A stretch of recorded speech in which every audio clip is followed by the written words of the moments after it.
Concerning the proposed death penalty for hate speech gathers momentum, media executives and advocates have lambasted the Senate for the bill, saying it is not the best way to go.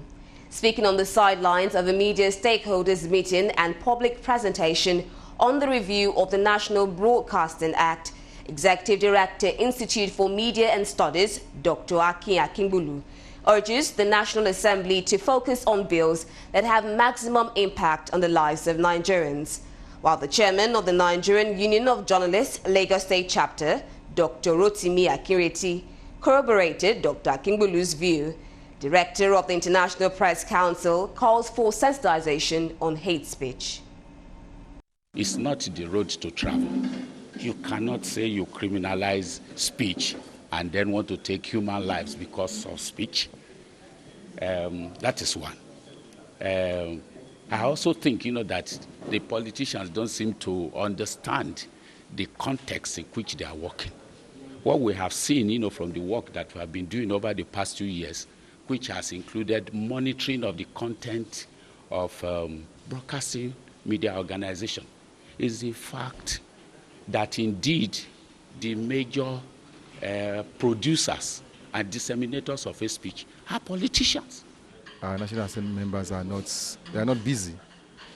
People don't know what they really need to do. That's why, and because people don't understand our Constitution very, very well. If they do understand our Constitution very well, it's absolutely unnecessary for them to go and enact all those laws, because the Constitution has taken care of all that. So, hate speech, what is hate speech? These are the things you need to define. It's all part of, falsehood, manipulation of facts, to the detriment of you as a person. And so an attempt to whip up unnecessary sentiments to cause disharmony, to cause disunity in society. And there are laws that take care of that, specifically in the Constitution of the country. Dealing with hate speech, really, is not about, creating a new bureaucracy. And at the end of the day, for us in the media, our fear is that this could actually become intimidatory. Because now you begin to ask yourself, what would I say that would not be considered as hate speech, especially when you are dealing with people, in government. The truth of the matter also is the fact that the hate speech that we're talking about, as we have in Nigeria now, comes more from the political class.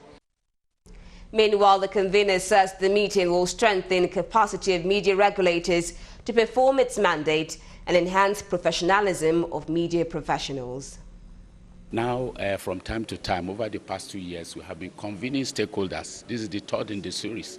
And what we do in this activity is to present before stakeholders what we have seen on the field about the capacity building activities that have taken place and the performance of the media, in the various processes, within the electoral cycle and within democratic governance.